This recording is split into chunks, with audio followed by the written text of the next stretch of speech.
Good afternoon, good evening, good morning, good day.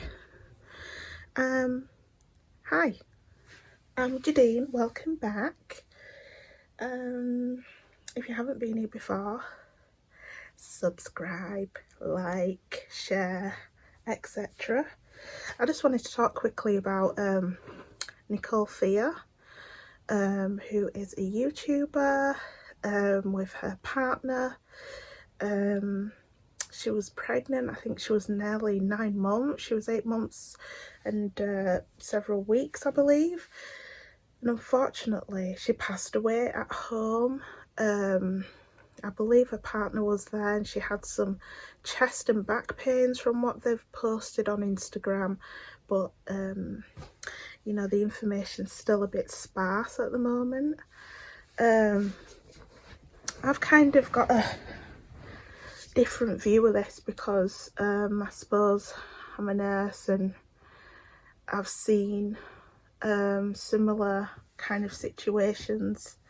I've seen situations in the past that are similar, but obviously not the same, and you know, it is heartbreaking. You know, I had no idea who Nicole Thea was until she passed away, and that's really sad. She was doing really well on Instagram, she was doing fantastic on YouTube, she was kind of documenting her pregnancy. She was going to have a little boy. I think they were going to name him Rain, which, you know, it's just really sad. You know, they were just such a perfect little couple. You know how people are always like, oh, couple goals, you know. So it's really sad, you know, the little theme tune and everything. Hi, editing Jadine here. It's something like NicoTheaTV, something like that. It was so catchy. I love that. It's just a shame, it really is.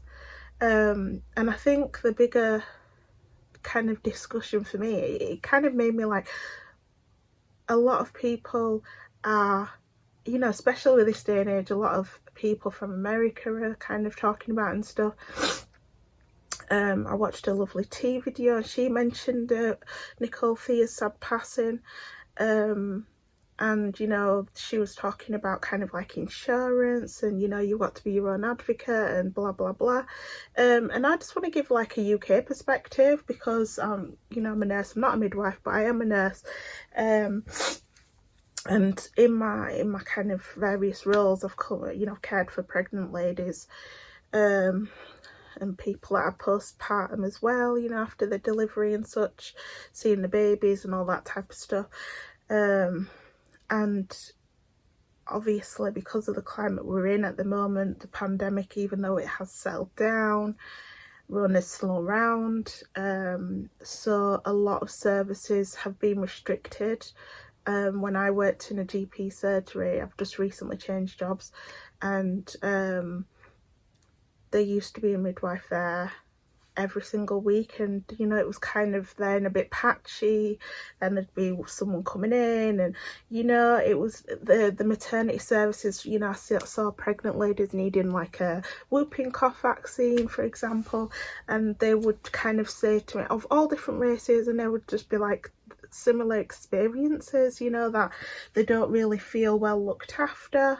They feel like, you know, the midwife team isn't really empathetic, which, you know, I mean, for the most part, I was hearing that, and I think that's really, really sad that midwives are getting such a bad rep.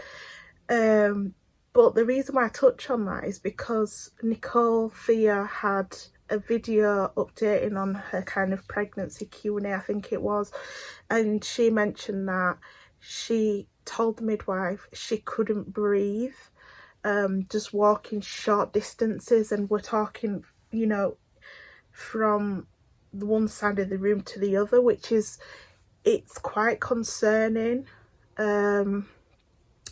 Breathlessness is expected in pregnancy, but I'm not pregnant. I'm not going to the gym because it's like quarantine, so I'm like but you know, this is a serious matter. Like, that actually, for her to say that, and not only did she say that, she told the midwife she couldn't breathe.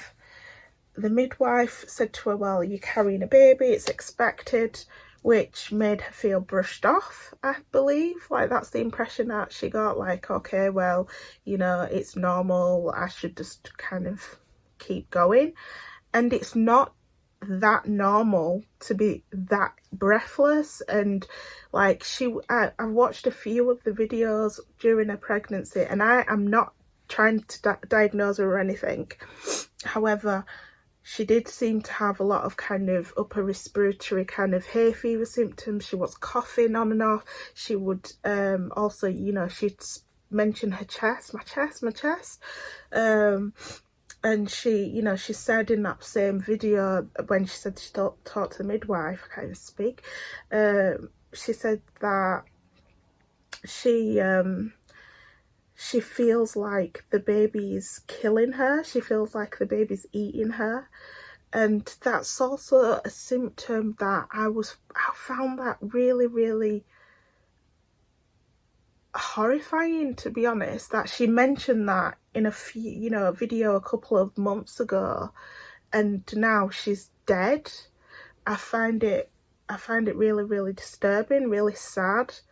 I don't, you know, I think the family might be saying it might be a heart attack. It could have been blood clots in the lungs. It could have been anything. We don't know if she had any underlying conditions. She was fit and healthy, but had stopped kind of working out and stuff in her pregnancy, and then kind of did some workout. And I don't know if because she was saying she wants to, you know, do some exercise, it's good for pregnancy and such. Her and Bogger, her partner, did like a little exercise thing, and the exercises I thought were a little bit extreme, like jumping jacks and stuff when pregnant and stuff, but I can't say that contributed to her death. I just feel like it's really, really sad. And in regards to being an advocate for yourself, it is so important. Hey, I'm back again. I mean, per 100,000, please, not 10 in total. Per 100,000, there is less than 10 women that die during pregnancy, and they are more commonly of those of ethnic minorities. It's something that is more likely to happen to women of diverse ethnicities, and I think that's something that we need to be aware of. It's quite disturbing, and I think I've said that a couple of times now, but it really is, like, it really hit me. I found it really, really sad. She was 24. She was so young, like, and to have lost her life like that is really sad. I mean, I don't know if it was an underlying condition. Maybe she had a genetic heart condition. She could have had, I don't know, a lot of things, you know, that could have caused these same symptoms. And